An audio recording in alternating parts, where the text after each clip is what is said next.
वंदे पुरुषोत्तम। आज मैं एक संस्करण श्री ठाकुर जी की धर्मपत्नी श्री वर्मा के बारे में बता रहा हूँ आपको, जो श्री रामानंदन प्रसाद ने लिखा है कि पति परायणा सती नारी के विषय में हमने धर्म ग्रंथों में पढ़ा है। आज भी समाज में, खासकर भारत में, पतिव्रता स्त्री प्राचीन की तरह अधिक नहीं तो फिर भी कम नहीं, जिनके विषय में हम नहीं जानते हैं। इस युग में भी माननीय सीता की जैसी इस संसार में ऐसी पतिव्रता सती नारी ने पैदा लिया जिन्हें संसार में बहुत कम ही लोग जानते हैं। जो युग पुरुषोत्तम, युग धर्म के मूर्त प्रतीक श्री ठाकुर अनुकूल चंद जी के संपर्क में आए हैं, उनमें से अधिकांश भक्तों ने ऐसी पतिव्रता सती नारी को देखा है। बहुतों ने उनकी जीवनी को पढ़ा भी है, पर मैंने तो अपनी आंखों से देखा है। वह मैं लेखनी के माध्यम से व्यक्त कर रहा हूँ। सन 1952 का दिसंबर का महीना था। कड़ाके की ठंड थी। जंगलों से घिरा दुमका शहर की अंतिम छोर में मुखर्जी पार्क। कुछ दिनों के लिए परम प्रेम में श्री ठाकुर जी ने वहां अवस्थान किया था। उस पार्क में एक छोटा सा मकान था जिसमें श्री ठाकुर जी की धर्मांगिनी परम पूजनीय श्री वर्मा भी रहती थी। उसके सामने एक विराट तंबू लगाया गया था, जहां श्री ठाकुर जी रात्रि में शयन करते थे एवं दिन में उनके शिष्य वर्ग एवं बाहर से आए भक्तगण उनके निकट बैठकर नाना विषयों में वार्तालाप किया करते थे। उसी बीच श्री ठाकुर के श्रीमुख से धारा प्रवाह अंग्रेजी एवं बंगला भाषा में अनेकों वाणियां निर्गत होती थीं।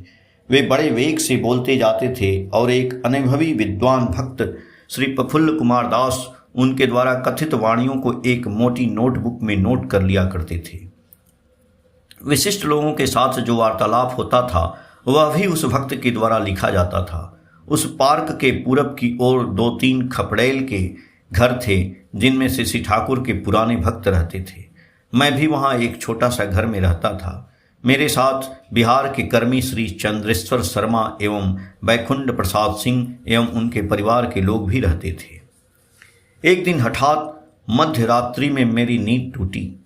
बाथरूम के लिए जो ही बाहर निकला त्यों ही मेरी नज़र श्री ठाकुर की टेंट पर पड़ी, जो चारों ओर से घिरी थी। उस टेंट की परिक्रमा करती हुई एक महिला को देखा।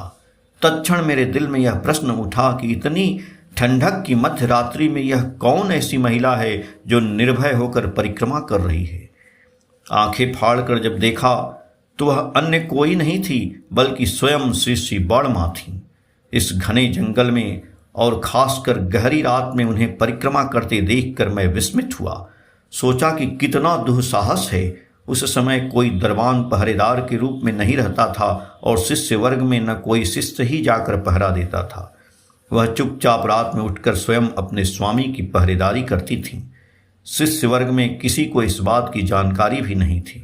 बाथरूम से निवृत्त होकर चुपचाप घर में आकर जब अपने बिछावन पर लेटा तो तुलसीकृत रामायण की वह बात स्मरण हो पड़ी कि जिसमें श्री राम के वनवास काल में रात्रि में जगकर जंगल में महामाननीय सीता निर्भय होकर श्री राम की पहरेदारी करती थी।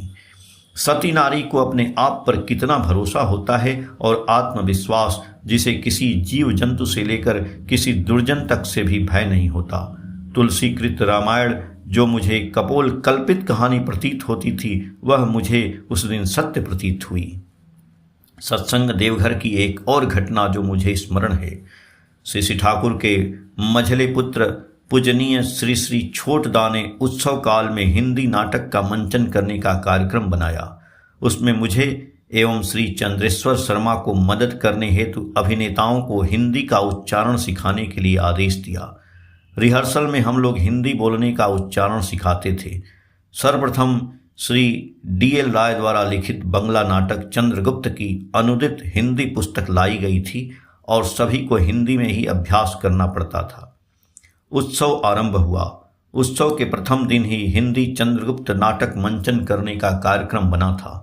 हम दोनों व्यक्ति ग्रीन रूप में बैठे थे, जहां अभिनेताओं को हर तरह से तैयार किया जाता था। जब सब तरह की तैयारी शेष हो गई तो पूज्यपाद छोटदा ने मुझे आदेश दिया, माँ को यहाँ ले आओ, जब नाटक आरंभ होगा। माँ के यहाँ आने के बाद ही मंचन की शुरुआत होगी। मैं वहाँ से ठाकुर बंगला में श्री बर्मा के निकट आया और पूजनीय छोटदा का आदेश कह सुनाया। परम पूजनीय बर्मा ने दृढ़ स्वर में उत्तर दिया, अब तक ठाकुर का भोग नहीं हुआ है, अर्थात भोजन नहीं हुआ है। जब तक उनका भोग नहीं होता है तब तक मुझे यम भी बुलाएगा तो भी मैं नहीं जाऊंगी। भोग काल में श्री बर्मा स्वयं उपस्थित रहती थीं। इतना ही नहीं बल्कि रसोइयाँ रहने के बावजूद वे स्वयं अपनी आँखों से देखती थीं और स्वयं भी बनाती थीं। ठीक समय पर वह जाकर स्वयं भोजन कराती थीं। इस भाव को देखकर मैं दंग हो गया।